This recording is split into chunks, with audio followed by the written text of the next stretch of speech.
Welcome to On Health with Houston Methodist. I'm Zach Moore. I'm a photographer and editor here, and I'm also a longtime podcaster. I'm Katie McCallum, former researcher turned health writer, mostly writing for our blogs. And Katie, do you ever get sore after workout? I do. How about you? Yeah, you're working out and you wonder, like, I'm ever not going to be sore again sometimes. There are those times where you definitely overdo it. Yeah. And I've had the same thing where I'm just like, I am still sore. It's been a couple days, or it's like really sore and you're like, am I too sore? Yeah, no, I'm right there with you. But no pain, no gain, right? They say that. Who is they? I don't know, but that's what they say. I mean, I don't know, the CrossFit gyms of the world. It's kind of one of the more annoying parts of exercise. You like finally get into a good exercise routine again, and then you just like can't sit down in your chair, or like getting out of bed hurts, and you're like, oh gosh, why do I do this? Or your calf starts hurting. You're like, your mind goes so many places. Yeah. Did I just pull my ACL? Like, you don't know. No, it's true. Like what's uncomfortable or discomfort and what's like pain that should keep you from working out again. That is always the struggle, right? Because you want to be pushing yourself, because if you're just, oh, this is so easy, well, then you're not doing it right. Yeah. But if it's like, I can't do this at all, you're also not doing it right. So it's finding that middle ground, right? Right. And we are going to talk about all things muscle soreness today. Excellent. And who do we talk to about this, Katie? We talked to Dr. David Braunreiter. He is a sports medicine physician here at Houston Methodist. We cover why our muscles get sore. If it's lactic acid, I know that's like kind of a common thing we hear about. Is that true or false? We also talk about ways to relieve muscle soreness. Can it be prevented? Pretty much everything you've ever wondered about muscle soreness, we get an answer to today. Hi, Dr. Braunreiter. Great to be here with you today. Well, thanks for having me. So I wouldn't say muscle soreness is one of the, worst parts of working out. I think the actual working out, if you're like me and you don't love exercise, is probably the worst part. But muscle soreness might be up there with inconvenient parts of exercise. When I think of it as a little annoying because it's also often delayed. Is that right? Yeah, so there's an acronym we use called DOMS or DOMS, which stands for delayed onset muscle soreness. It usually happens when you do a workout or an exercise that you're really not accustomed to. Most will be complaining about problems like leg workouts, like you haven't done a squat exercise for quite a while. Then you have trouble getting in and out of your chair, up or down stairs for a few days. That sounds very familiar. I'm sure. I know you also take care of some actual athletes around Houston and stuff like that. Are they just like us? Do they get sore too? Of course. Okay. It's a human condition. Okay, well, that's nice to know. So to that point, I mean, I think when a lot of us think of muscle soreness, it's more of an inconvenience. But to take things back a step, what is physically happening in our muscles when they get sore after exercise? If you're talking about this problem, DOMS, nobody really knows. I mean, it's been studied for a long time. We have theories about electrolyte imbalances, sodium, potassium, calcium, magnesium. But I think what it may come down to is that the nerves in the muscle kind of get overly excited and they kind of fire these pain signals to your brain, and it causes you to contract the muscle and it's hard to move it. And that takes a while to disappear, a few days sometimes even. But getting a firm handle on it is not really clear. To that point, why does it sometimes take a couple days for that pain to kind of like start up? And you'd think your nerves would be irritated like immediately and you'd be sore right after. Or sometimes I feel like it's a day or two before I feel it. Well, I neglected the other one that people talk about, which is lactate, which is lactic acid, which is commonly referred to and thought of as, especially with more of the resistance-based workouts, and you don't necessarily have the same trouble with going for a run for, like a 2-mile run and you hadn't run for a while. You're not going to necessarily have this problem from that. But if you went and did leg day for the first time in months, you're going to have it. So it's thought that because lactate is going to be produced more in that type of a workout environment than a more aerobic environment like a run. We don't really know, because the lactate would come and clear out from your system, fairly quickly after a workout's over, because your system has the ability to detect all of that and correct it. So why the next day? That's the puzzle that we haven't been able to really solve. Since you brought up lactate, I was going to ask about that. I've kind of read both sides of it. Lactic acid causes muscle soreness, and I've also read, no, that's a myth and not true. So are you saying the reality is, well, we don't know, it might not? Yeah, and again, it's not really clear. There's you could probably do a literature search. Don't do Google, just do a literature search. There's all sorts of varying ideas tried and not necessarily consistently proven from the use of pickle juice, pre-workouts or during or afterwards, adding in electrolyte-based drinks, even going after for an aerobic workout, like a run after a workout to try to clear out the lactic acid. I had not heard that one. That sounds like the most inconvenient of the options. Right. You already worked out. What doing more? And that's an extremely short list of all of the things that have been tried for sure. But definitely the reason for this to show up and then dissipate over days is it's not muscle damage. I mean, that's been pretty much substantiated. It's not a damage or an injury. It's a phenomenon. Okay, so that's interesting because I think I have still been under that assumption that the soreness is from the damage of just, you've worked your muscles and they break down and rebuild, and that's a part of muscle growth. So is that still true that when we're working out, we're breaking down our muscles and rebuilding them, and that's how we get stronger? Yes. Okay, but it's not linked to soreness. Well, you can get sore, but the delayed onset soreness that we're talking about is different. Because if you're in a routine workout regimen, you're going to see, gains throughout the regimen if you have like a plan. Working with a personal trainer, say you're going to get, pick a exercise like a bench press, common one. Then I'm going to try to get my bench press stronger or a bigger number.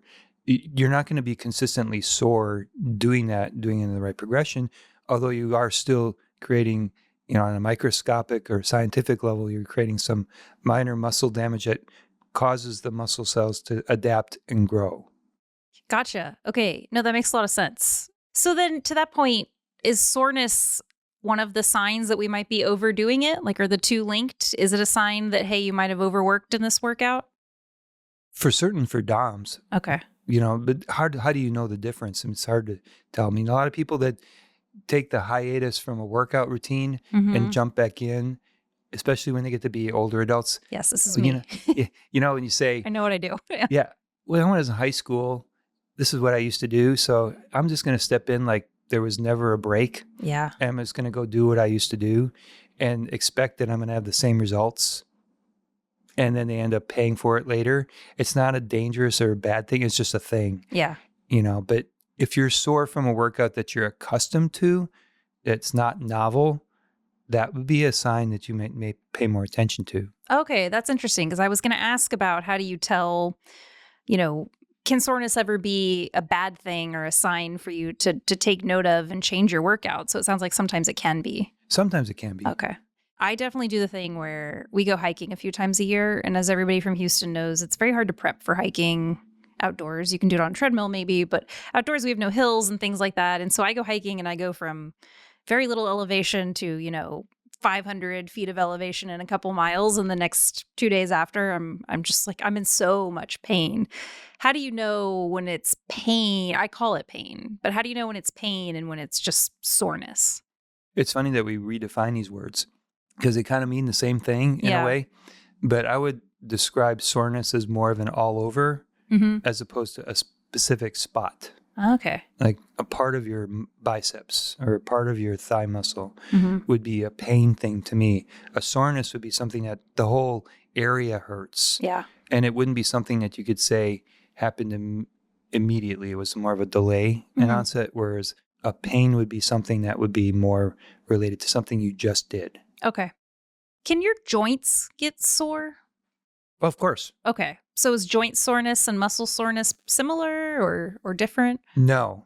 Joints that hurt, you need to pay more attention to because you have to think that really joints, they're operated by muscles to move, but the cartilage and the cushioning in the joints, you'd have to think maybe there may be a problem with one of those. If that happens, that would be what you have to think about.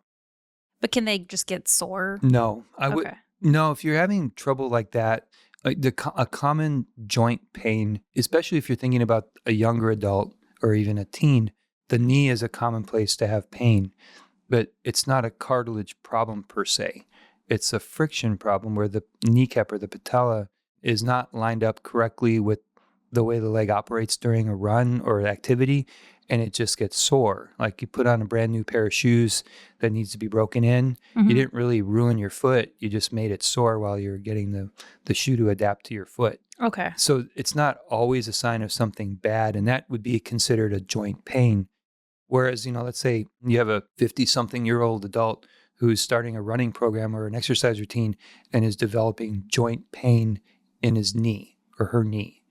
That you have to think differently about because the context of what you're looking at is different. Gotcha. Another kind of back to the muscle soreness.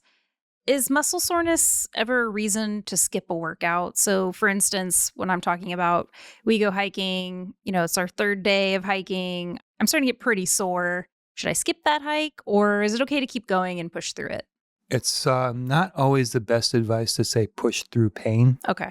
But it's not necessarily a bad thing to do a lower intensity. Okay. Remember, we said we couldn't really pin down where the real true source of DOMS is from, right? Mm-hmm. So you're not really in a damaged state from a structural perspective, but getting back on the horse to a lesser degree to do some work is never necessarily a bad thing. It can also alleviate some of the stiffness that comes with the activity. Maybe you just don't push it as hard.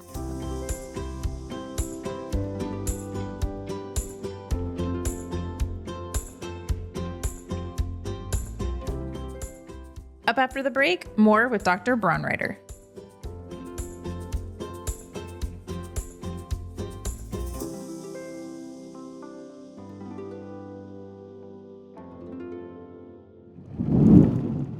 From annual checkups to managing chronic conditions, your healthcare should be personalized to you. At Houston Methodist, our primary care doctors provide customized care for you and your family, with more than 40 convenient locations across Greater Houston. We offer a variety of ways to get care, from in-person and virtual appointments to same-day visits when you're sick. Choose your doctor and schedule online at houstonmethodist.org/stayhealthy. Houston Methodist, leading medicine. Is it possible to prevent sore muscles altogether? I think we've decoupled the fact that they have to be an inevitable part of building muscle. Is there something I can do to just never have sore muscles again? Never is a very tough word, Yeah. right? I like the extremes here, if you can't tell. I can't tell. That never is hard. To limit the potential risk, Mm-hmm. being in good physical condition first, right? So that it also includes appropriate things like warming up, building up the intensity of your workout routines gradually over time.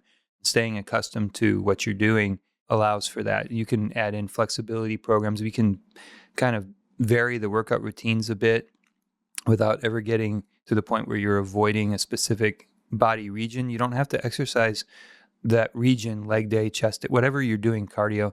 You don't have to completely do the same thing all the time to get similar results. You can change it up. Mm-hmm.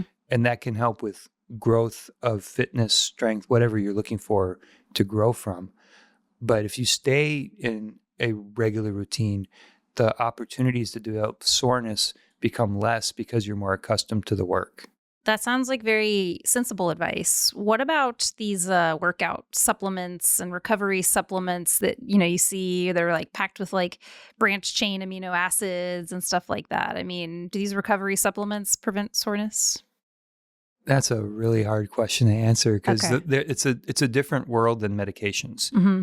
There's a lot of theory behind them in the lab, in the biology classrooms and such that really make a lot of sense that these supplements could affect something for you. The problem is proving it in the real world is hard to do Mm-hmm. because there's a lot of variables that go into what creates soreness, what creates fitness in each person. So you can't really extrapolate one person to the next with a supplement. It's probably better to make sure you have adequate nutrition, adequate hydration, and that you're doing within your means what your exercise capacity is, Right. than it is to try to rely on a supplement. Yeah, it's tough, especially in today's kind of exercise culture, because I do a lot of workout classes online and on my own time. But, you kind of get put into a class and your fitness level may not match what the class sort of is asking you to do. So that's where I found my big trap is that, I'll fire up Apple Fitness and I'll pick, a 10-minute leg workout. And then I'm like, ooh, halfway in, I'm like, this is probably too much for me right now. Any tips for kind of slowing down even when you're in the middle of in that class environment and you might be overdoing it, you don't want to get sore? Is it really just take a step back, or would you say, hey, just stop and go do something else, go for a walk? What would you say to that? All those answers are really good. A famous personal trainer in the world, Tony Horton, who is a creator of P90X, I'll throw him a shameless plug. I like him a lot. I actually met him personally once. I did a workout with him. He's a really cool guy. But he's famous for sayings. And one of his sayings is, do your best and forget the rest. And I learned that a long time ago from following his workouts. Before that, I was the guy who would push through a workout regardless. And if you get to a point where you can't finish a repetition because you're worried about your form failing, that's when injuries can occur. Pushing through pain is never a good thing. You can always lower your intensity, modify the amount of weight you're doing if you're using weights, the depth of your movement, if that's what it is, or slowing your pace down if you're doing something aerobic. Taking a break is never a bad thing. Let your body recover. You don't have to even recover all the way down to a resting state. And then you can continue to work out if you feel okay. But maybe you're at a lower intensity and you can finish your workout. You're still getting value out of it. Your muscles aren't saying, well, you didn't operate at this level of intensity, so forget it. I'm not going to develop for you. Right? Yeah, I like that. I think I'm like you, where I really do overdo it. Well, historically, I've overdone it. I'm a very much if it wants me to do this, I'm going to do that. I have, as I've gotten older, learned it's not a good idea. To your point, I end up with knee pain for a couple weeks and then I can barely do my workouts, and that's unfortunate. So I like that advice. Thank you. And I like that mantra too. It's also just good mentally to get through the workouts, I think. Another question about sort of preventing or relieving muscle soreness. What about salt baths and hot water? I love to just soak in the tub. Is that helping my sore muscles, do we think? On a scientific answer, I don't know that I could say that that's necessarily the thing to do. On a personal level, if that works for you, that's great. Okay. Others will say, I need to sit in an ice tub. Let's look at, let's say, a professional athlete. So after a 90-minute plus running up and down the field in Houston weather, a lot of the guys sit in an ice tub. And part of that's they're sore from running around. Yeah. Some of it's they're just pretty much overheated, so they're cooling core temperature down. Okay, so there's nothing wrong with that. There's nothing wrong with trying to do anything post-workout to help yourself along. One of the kind of the underappreciated things that people don't necessarily talk about is post-workout nutrition. Okay. So, you do a really intensive session, even if it's 30 minutes, you're sweating to evaporate body temperature because evaporation is your most effective method at reducing, even when it's humid, right? A lot of the time here. Right. Your body's trying to get rid of body temperature by putting water on the surface so that it can evaporate. That'll cool you down. But you lose that water and you're not measuring that necessarily. The professional guys will pre and post weigh their training sessions or their games to figure out how much water did I really lose so I know how to refuel for tomorrow. But we're not doing that every day necessarily, and we don't have to. But we have to know that we're losing water even through just breathing. The humidity of the air we're blowing out is also some unmeasured water loss. And you've made your muscles now empty of fuel. Yeah. So reloading with good, healthy carbohydrate, protein type snack after a workout and getting adequate hydration during and after a workout can help with a lot of the performance issues people have with training. Okay, gotcha. You talked about the ice baths. What about those kind of cryotherapy pants you can buy and wear now that cool your? Is that what they're doing? I see every now and then I'll see especially if people who run marathons. Some of my friends will put on their Instagram stories after a training run. They're in the the pants, and I've seen athletes do it. I mean, is that another kind of? It's probably if it works for you, good, but we don't know. Yeah, it's probably more that. Okay. Another question: stretching. Is stretching helpful in relieving or preventing sore muscles? Yes. Oh, okay. Well, I mean, but to say, on a common sense level, yes. Okay. Because, your body, everyone's a unique individual and they inherit whatever they inherit from their family genetics, right? So your flexibility at its maximum is whatever your DNA was given to you. So you're not going to become Gumby if your family has no Gumbies in it, right? Yeah. But you can improve your flexibility to its maximum capacity by working with stretching. Mm-hmm. It does help. I don't know if stretching is the thing that you would say would alleviate the soreness you get from the workout that you just did that you hadn't done in a while, the DOMS thing. Mm-hmm. But it certainly might help you with your performance because you're now utilizing your body's capacity to its maximum abilities. So you're not misloading muscle to get sore. So there's probably value in that. I don't know that it's been studied to say for sure this is going to be the magic trick, but it certainly is a good component of a good, healthy workout routine and limit that. That's good to hear. What about taking pain relievers for muscle soreness? Is that something you recommend, or is it such a dull soreness we kind of just need to deal with it? I think that gets back to that same individual thing. Okay. If you're sore enough to pop an Advil, that's fine. Okay. It's not a big deal. I mean, when I worry the most would be people who are doing that on a frequent basis or doing it in a situation where they've maybe lost too much water, they're overheated and dehydrated, and high doses of anti-inflammatory type medicines like ibuprofen can affect your system in a negative way in an extreme situation. Okay. Not the general situation, but But good to know. Yeah. Yeah. So it's okay to do that because really, I think the more you're able to move, the more you're going to be able to attain and maintain fitness, which can then limit the development of these DOMS situations that come up. Gotcha. I think that just about wraps up the questions I had about muscle soreness, but I wanted to ask you before we close out here. I mean, you work around athletes, you see patients. What are are there any other sort of weird or crazy claims or myths you've heard about muscle soreness that you want to correct while we're on air?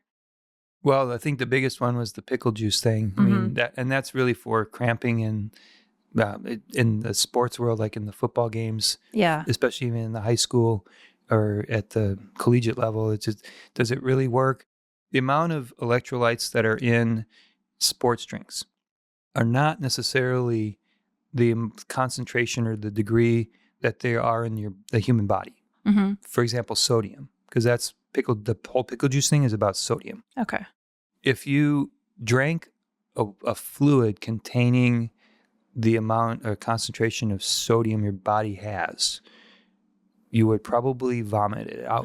Okay. Because it's extremely concentrated. If I'm not going to tell you how to mix it because whatever, but it's not really necessarily going to give you as much as you think. So the electrolyte drinks have some electrolytes in them, but they don't have the degree that you need. So if you drank a gallon of electrolyte fluid, let's say, or a quart, and you overdid it, you're going to dilute your own internal electrolyte levels, which can be dangerous. Okay. It's more dangerous to drink a non-electrolyte fluid like water to that degree. Right. Because you're putting no electrolytes in so that's like adding water to Kool-Aid.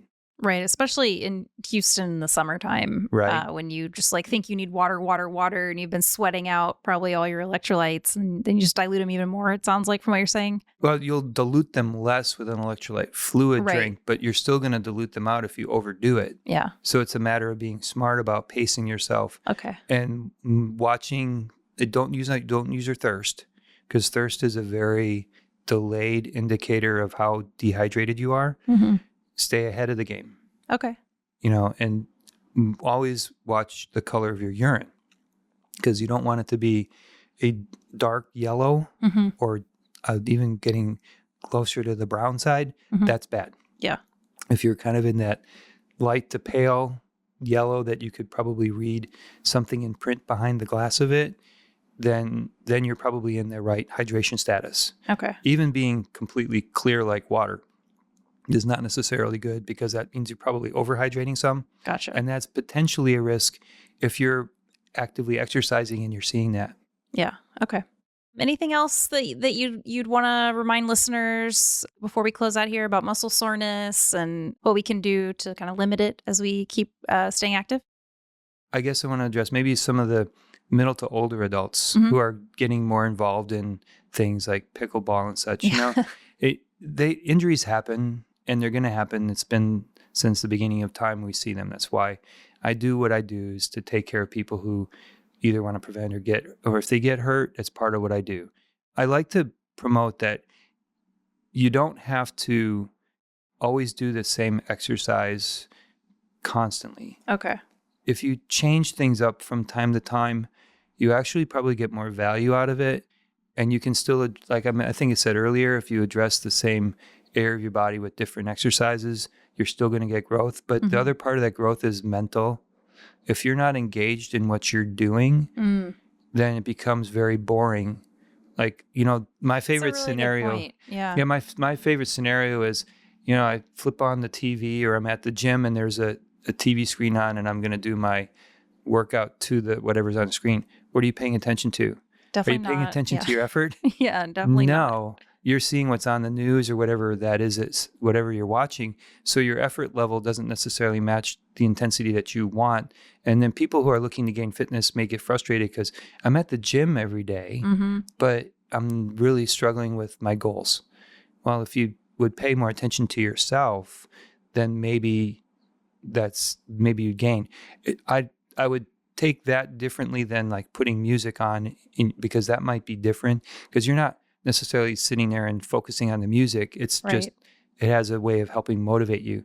But paying attention to something else that really requires a lot of mental effort, like watching a movie or reading a book or whatever, that's different. Yeah. But varying up your exercise routines and making sure that you're getting balance in what you're doing, with some days you might do strength exercise, another day you might focus on something aerobic, another day you might focus on flexibility, and just keeping it different keeps you engaged. So that way you have to pay attention. Yeah, I can definitely vouch for that. I've had to start doing that as I also have gotten older.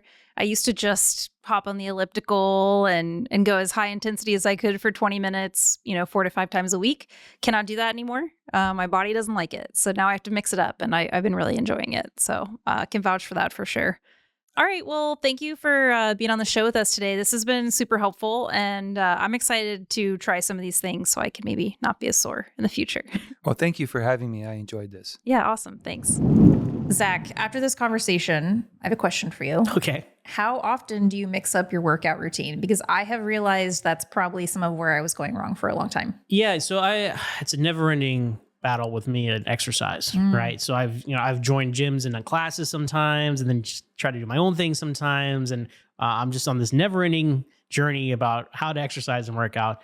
And since you mentioned it, yes, when I have been a part of classes, they always mix it up. And now I understand why. That is the really big, so that's funny that that's how you framed it, because that's also what I've started for the first time in a very long time doing classes. I'm an introvert.